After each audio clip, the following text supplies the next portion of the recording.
प्रियांका माय word माय life या चॅनलवरती तुम्हा सगळ्यांचे मनापासून स्वागत करते। तर आजच्या व्हिडिओमध्ये आपण पाहणार आहोत एकदम सिंपल सोबर आणि ज्याला काठही नाहीये अशी साडी एकदम टापटीप पद्धतीने आणि टिप्स आणि ट्रिक्स वापरून कशी नेसायची। तर हेवी साडी किंवा काठपदर साडी कशा पद्धतीने नेसायची यावरती तर भरपूर सारे तुम्हाला व्हिडिओज मिळतील, पण डेली यूजची ज्या बायकांना रोज साड्या नेसाव्या लागतात तर त्या बायकांसाठी साडी फक्त एक पिन वापरून व्यवस्थित अशी कशी नेसायची हे मी तुम्हाला आजच्या व्हिडिओमध्ये सांगणार आहे। तर ही माझ्याकडे अशी काहीशी साडी आहे ज्याला काठही नाहीये, एकदम सिंपल अशी साडी आहे। तर ही साडी एक छोटीशी टिप वापरून आपण एकदम परफेक्टली नेसणार आहोत। सो व्हिडिओ कुठे स्किप न करता व्हिडिओ शेवटपर्यंत पहा। चला तर मग वेळ न घालवता व्हिडिओला सुरुवात करूयात। आता रोजची साडी नेसत असताना जो पेटीकोट आहे तो शक्यतो ना थोडासा शॉर्ट ठेवायचा, म्हणजे काय होतं आपल्याला काम करायचं असेल किंवा कुठे जायचं असेल तर एकदम इझी होतं। नाहीतर मग काय होतं, जर तुमचा पेटीकोट खूप जास्त लॉंग असेल तर चालताना तो मध्ये येतो किंवा मग साडीतून कधी कधी खाली दिसायला लागतो काम वगैरे करताना, ते इतकंसं चांगलं दिसत नाही। तर ही आहे माझ्याकडे साडी। तर आता याचा खोचणीचा पार्ट बघूया। तर हा आहे खोचणीचा पार्ट। तर अशा पद्धतीच्या साड्या नेसत असताना एक टिप तुम्हाला सांगते, खरंच ही महत्त्वाची टिप आहे। तर शेवटचं जे टोक आहे ना, तर इथं याला एक छोटीशी अशी नॉट म्हणजेच एक छोटीशी गाठ बांधायची। हे बघा एकदम छोटीशी अशा पद्धतीची ही गाठ बांधायची। आणि आता हा जो पार्ट आहे हा टकिंग करताना आपल्याला पहिल्यांदा ही गाठ जी आहे ती अशी आतमध्ये टक करून घ्यायची। म्हणजे काय होतं, आता बघा कधी कधी काम करताना वगैरे याच्यावरती खाली जर साडी आपली सरकली किंवा कोणाचा पाय जरी पडला तरी आता ही किती खाली ओढा अजिबात ही साडी खाली बाहेर येणार नाही, कारण की ही जी आपण गाठ बांधले ना ती इथं अशी पेटीकोटमध्ये आपल्या अडकून राहते आणि आपली जी साडी आहे ती अशी बाहेर येत नाही। त्यामुळे ही एक टिप लक्षात ठेवायची, साधी साडी जेव्हा तुम्ही नेसत असताना तेव्हा एक अशी गाठ बांधायची आणि ती आतमध्ये टक करायची। तर अशा पद्धतीने टकिंग करून झाले। खाली तुम्हाला जितकं साडी खाली पाहिजे तितकी करून घ्या। शक्यतो फ्लोअरला थोडीशी हलकीशी टच झाली पाहिजे इतकीच ठेवा। आणि आता पूर्ण कमरेभोवती एक राऊंड कंप्लीट करून घ्यायचा आहे। तर एक राऊंड आपला कंप्लीट झालेला आहे टकिंग करून। आता आपण पदर पहिल्यांदा काढून घेऊयात। तर हा आहे आपल्या साडीचा पदर। अशाच रॅन्डमली याच्या चुन्या करायच्या आणि पाठीमागून फिरवून घेऊन इथं आपल्याला खांद्यावरती असा टाकून त्याचं बघायचं मेजरमेंट, म्हणजे कितक्या लांबीचा तुम्हाला पदर हवा आहे ना तितका ठेवून घ्यायचा। आणि त्यानंतर वरच्या बाजूचा हा जो काठ आहे तो असा व्यवस्थित असा पुढच्या बाजूला थोडंसं घेऊन इथं तात्पुरतं असं टकिंग करून घ्यायचं। त्यानंतर आता पदर घ्यायचा आणि पहिल्यांदा आपल्याला पदराच्या प्लीट्स काढून घ्यायच्या। आता पदराच्या प्लीट्स मी एकदम नॉर्मल पद्धतीने काढते, म्हणजे हा आहे आपला पदर।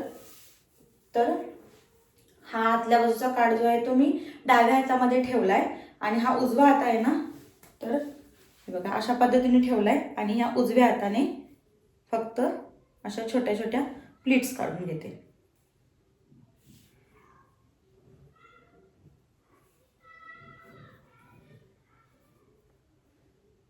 जितक्या रुंदीचा हवा आहे ना तितक्या रुंदीचा तुम्ही हा पदर ठेवून घ्या। अशा पद्धतीने प्लीट्स काढून झाल्यानंतर आता हा उजवा हात आहे ना अशा पद्धतीने पकडायचा, डावा हात बाहेर काढून घ्यायचा, पुन्हा डावा हात त्याच्यावरती ठेवायचा आणि आता थोडंसं शेक करायचं आणि इथं आपल्या ज्या प्लीट्स आहेत त्या हाताने व्यवस्थित अशा अरेंज करून घ्यायच्या।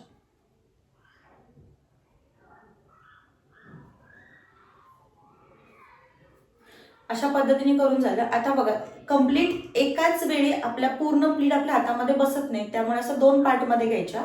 हा हाफ पार्ट मी घेतलाय। आता हा जो पार्ट आहे तो इथं या चिमटीमध्ये म्हणजे ह्या बोटांनी एक दाखवते, या बोटाने हा पदर असाच पकडायचा आणि ही जी चिमट आहे ना ती इथं अशी पकडायची।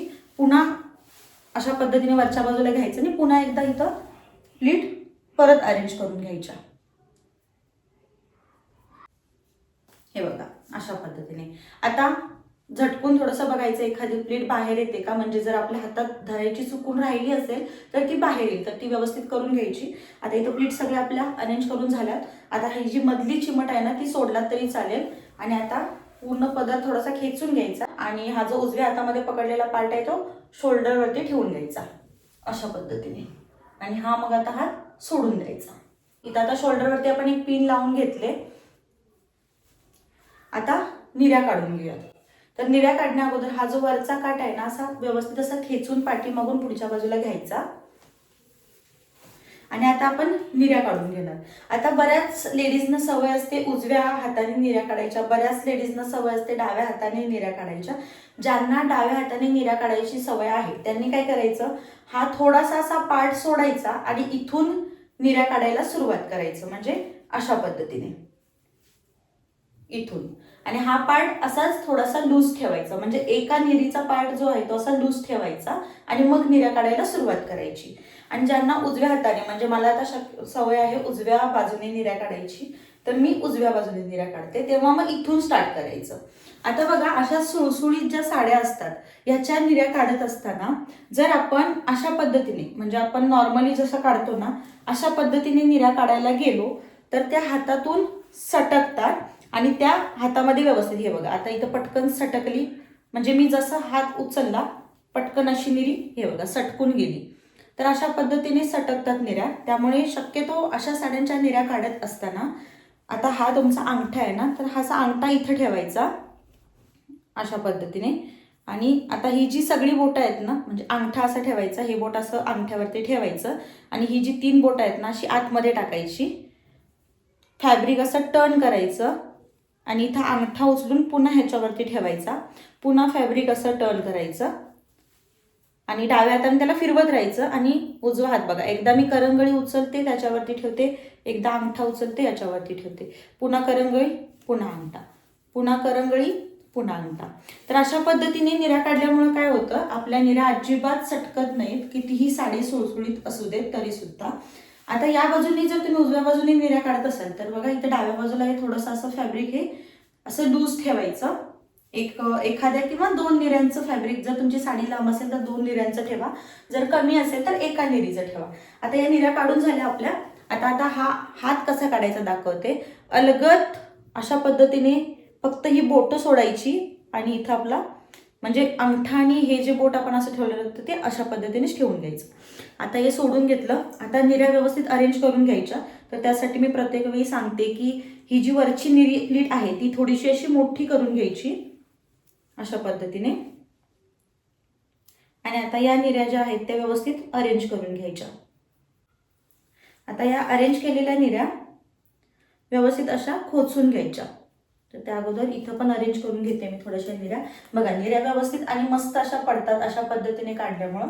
आता हे जे फॅब्रिक आपण लूज सोडले ना हे त्याच्यामध्ये पकडायचं नाही, म्हणजे निऱ्यांमध्ये हे असंच खाली सोडायचं आणि ते सोडून बाकीच्या ज्या निऱ्या आहेत ना त्या व्यवस्थित अशा आतमध्ये खोचून घ्यायच्या. सॉरी, बऱ्याच जणांचं असं असतं की खोवून खोबरं घेतात, साडी खोवून घेत नाही, तर तो शब्द एक थोडासा तोंडामध्ये बसलाय त्यामुळे तो येत राहतो. आता अशा पद्धतीने सेंटरला खोचून घ्यायच्या निऱ्या ज्या आहेत त्या आपल्या.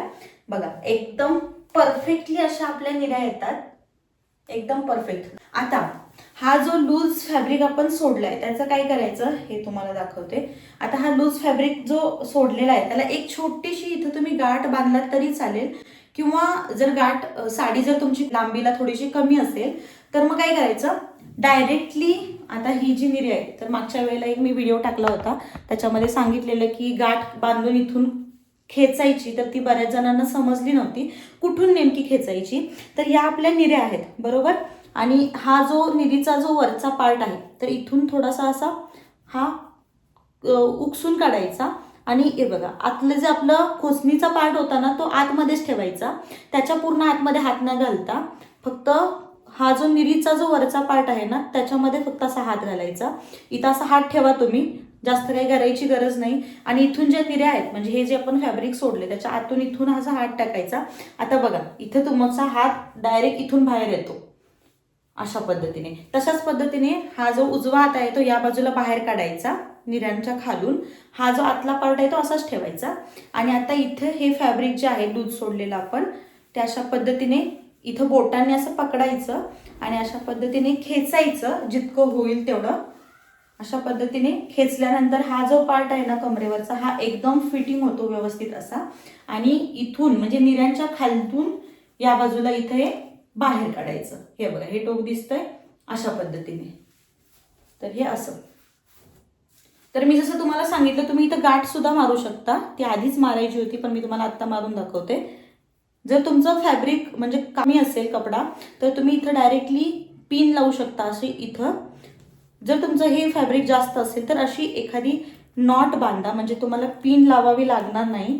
हे बघा अशा पद्धतीने एक फक्त गाठ बांधायची आणि आपल्याला आतमध्ये अशी खोचून घ्यायची. आणि आता हे जे आपण उपसवलेलं फॅब्रिक होतं कपडा होता तो त्याच्यावरती अशा पद्धतीने पुन्हा टक करून घ्यायचा. आता तुम्ही बघू शकाल इथला जो पार्ट आहे तो एकदम, आता ब्लाऊज घातल्याशिवाय तुम्हाला समजणार नाही परफेक्टली. बघा पिन न लावता एकदम परफेक्टली असा हा आपला जो काठ आहे तो एकदम सेट होतो. आणि खाली पण निऱ्या बघा एकदम परफेक्टली अशा बसतात. आता तुम्हाला मी ब्लाऊज वेअर करून पूर्ण साडीचा लुक दाखवते. अशा पद्धतीने इथं आपण आपली जी रोजच्या वापरातली जी साडी आहे ती नेसून कंप्लीट केलेली आहे. तुम्ही लुक बघू शकाल एकदम परफेक्टली अशी ड्रेप होते. आणि फक्त एक पिन आपण वापरली ती म्हणजे शोल्डरवरती, बाकी कुठेही आपण पिन वापरलेली नाहीये. कमरेचा पार्ट सुद्धा बघा एकदम परफेक्टली असा ड्रेप होतो. निरी प्लीट सुद्धा बघा एकदम परफेक्टली अशा येतात.